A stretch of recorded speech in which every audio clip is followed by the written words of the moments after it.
Hello there and welcome back to my channel. Thank you for joining me today. In this short lesson I want to talk to you about what I like to call red flag mistakes. Now what are these, I hear you ask? Well, imagine this scenario. You draw someone in a tournament and you have no idea who they are or how good they are. Now, certain moves in the early game are red flags to help you gauge how good your opponent really is.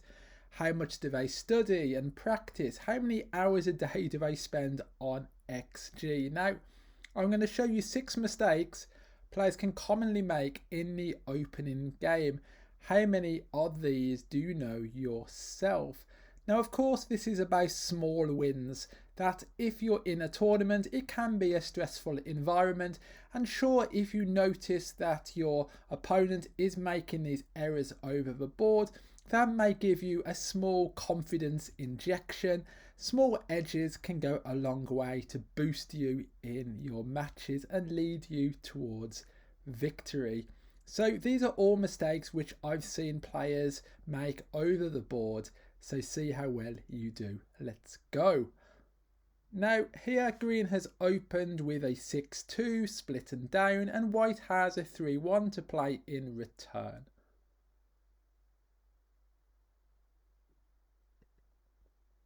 Now the right move is to make the 5 point. Anything else would be an error or a blunder, which we can see on the XG panel on the left.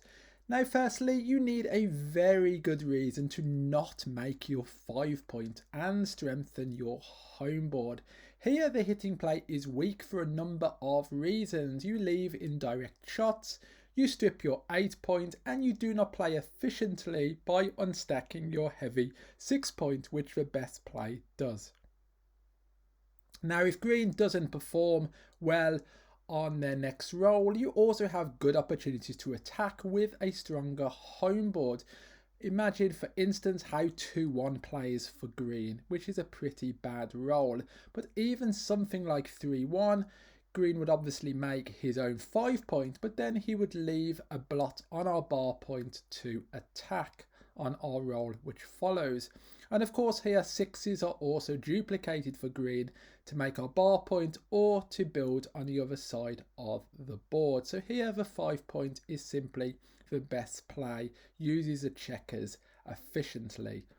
Now here we can see a variation where green again has opened with a 6-2, but now we have a 4-2 to play instead of a 3-1. Now here the hitting play is better than making the 4 point. It is a close call, but hitting is better because the 4 point isn't quite as good as a 5 point because of the gap it leaves in our home board. Now here hitting also slots our bar point, and if we are missed it's great because then we have good diversification of numbers to make our bar or to make inner board points more efficiently, and we also do not strip our 8. Now this would also be the correct play if green split and down with an opening 6-3 or 6-4. Now in the previous 3-1 it would be a correct play to a 6-3 split and down, but with a 6-4 split and down, the best 3-1 play to make is actually not making the 5 points, but to play 8-7 and 24-21. But that is a most marginal of decisions, and even there it wouldn't be wrong really to make the 5 point. It comes up as a 0.0002 error to make the 5 point 3-1 response to a 6-4 split and down. So worth remembering these two positions because often they can be confused in tournaments, a 4-2 and a 3-1 response. Now let's look at something which hopefully is a bit more clear. Here white opened with a 3-2, then green followed with a 5-1, and now we have a 6-1 to play as white. Now here you simply must make the 5 point. Anything else would be a big blunder. Making the bar would be almost a double blunder. In fact, it would be over a double blunder, correction made. Simply put, an inner board point is 99% of the time better than an outer board point.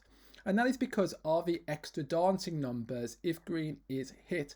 By having a 2-point home board, green has 3 more dancing numbers than by having a 1-point home board.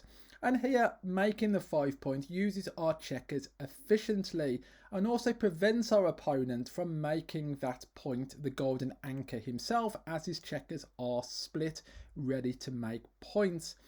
Now you can see how the position looks if we make the bar point instead, and that leaves us to having 2 stripped points on our 7 and 8, and the overall position after that play does look rather ugly. So simply here, make the 5 point. You need a very good reason, like I said, not to. So these are definitely red flag warnings that if you see your opponent make, you may have a little confidence injection afterwards, pushing you towards that victory. Now here, green has opened with a 5-1 and we have a 6-2 to play as white.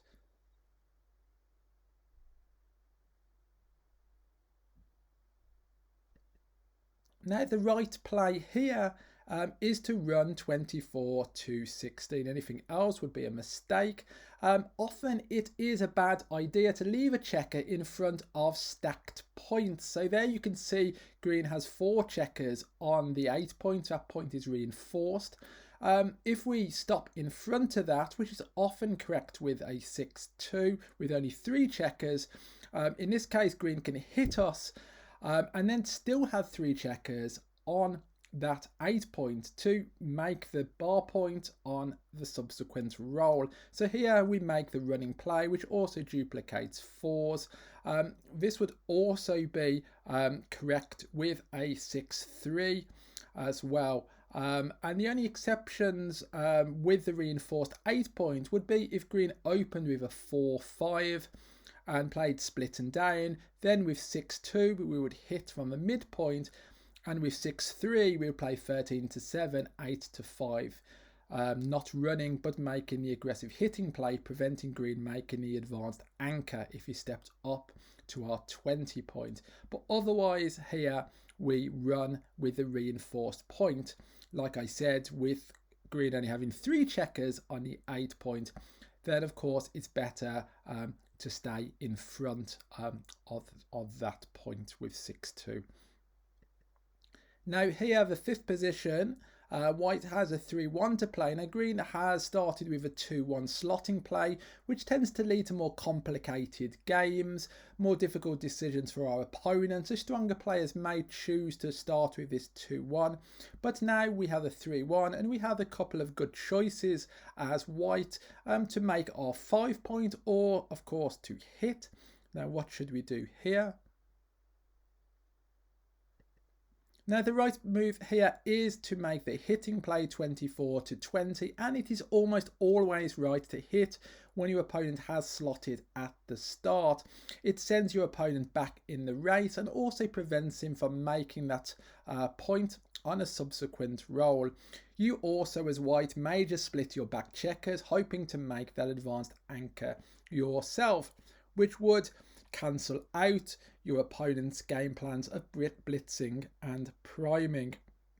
And of course green has another checker on his 14 point, which we could potentially pick up, because green will be on the bar and he will have to enter that checker and of course bring that other checker in the outfield to safety, which may not happen, and then we have potential to pick up that other blot.